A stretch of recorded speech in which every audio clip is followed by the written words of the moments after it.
जय श्री राम साथियों, आज हम बात करने वाले हैं ईश्वर की शरण में रहें। हाँ, तो हम आगे बढ़ते हैं। भगवान का न्याय विलक्षण है, अद्भुत है। प्रकृत ऋषि का रोज का नियम था कि वह नगर से दूर जंगलों में स्थित शिव मंदिर में भगवान शिव की पूजा में लीन रहते थे। कई वर्षों से यह उनको अखंड नियम था। उसी जंगल में एक नास्तिक डाकू अस्थिमल का भी डेरा था। अस्थिमल का भय आसपास के लोग क्षेत्रों में व्याप्त था। अस्थिमल बड़ा नास्तिक था, वह मंदिरों में चोरी डाका से नहीं चूकता था। एक दिन अस्थिमल की नज़र प्रकृत ऋषि पर पड़ी। उसने सोचा कि यह ऋषि जंगल में छुपे मंदिर में पूजा करता है।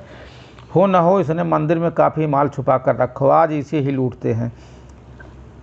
अस्थिमल ने प्रकृत ऋषि से कहा कि जितना भी धन छुपा कर रखो चुपचाप मेरे हवाले कर दो। ऋषि उसे देखकर तनिक भी विचलित हुए बिना बोले, कैसा धन?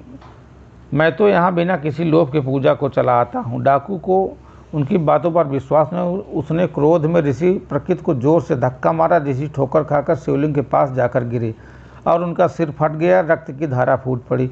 इसी बीच आश्चर्य हुआ कि ऋषि प्रकृत के गिरने के फलस्वरूप शिवालय की छत से सोने की कुछ मोहरें अस्थिमाल के सामने गिरी। अस्थिमाल अट्टहास करते हुए बोला, तू ऋषि होकर झूठ बोलता है, झूठे ब्राह्मण, तू कहता है कि यहाँ कोई धन नहीं है, फिर ये सोने के सिक्के कहाँ से गिरे? अब अगर तूने मुझे सारे धन का पता नहीं बताया तो मैं यहीं पटक पटक कर तेरे प्राण ले लूँगा। प्रकृत ऋषि करुणा में भरकर दुखी मन से बोले, हे शिवजी, मैंने पूरा जीवन आपकी पूजा में समर्पित कर दिया, फिर एक कैसी विपत्ति आन पड़ी। प्रभु मेरी रक्षा करे। यह भक्त सच्चे मन से पुकारे तो भोलेनाथ क्यों ना आते। महेश्वर तत्क्षण प्रकट हुए और ऋषि को कहा कि इस होने के पीछे के कारण मैं तुम्हें बताता हूँ। यह डाकू पूर्व जन्म में एक ब्राह्मण ही था। इसने कई कल्पों तक मेरी भक्ति की, परंतु इससे प्रदोष के दिन एक भूल हो गई। यह पूरा दिन निराहार रहकर मेरी भक्ति करता रहा। दोपहर में जब इसे प्यास लगी तो जल पीने के लिए पास के ही सरोवर पहुँचा। संजोग से एक गाय का बछड़ा भी दिन भर का प्यासा वहीं पीने आया। तब इसने उस बछड़े को कोहनी मारकर भगा दिया, स्वयं जल पिए और इसी कारण इस जन्म में यह डाकू हुआ।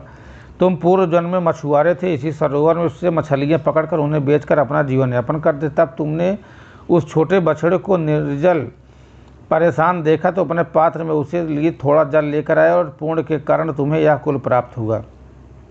पिछले जन्मों के पुण्य कारण इसका आज राजनीतिलक होने वाला था, पर इसने इस जन्म में डाकू होते हुए न जाने कितने निरपराध लोगों को मारा और देवालों में चोरियों के कारण इसके पुण्य सीमित हो गया और इसे सिर्फ कुछ मुद्राएं ही मिल पाई। तुमने पिछले जन्म में अगणित मत्स्य आखेट किए, जिसके कारण आज दिन तुम्हारी मृत्यु के लिए तय था, पर इस जन्म में तुम्हारे संचित पुण्य कारण तुम्हें मृत्यु स्पर्श नहीं कर पाई, सिर्फ यह घाव देकर लौट गई। ईश्वर वह नहीं करते जो हमें अच्छा लगता है, ईश्वर वह करते हैं जो हमारे लिए समुचित अच्छा होता है।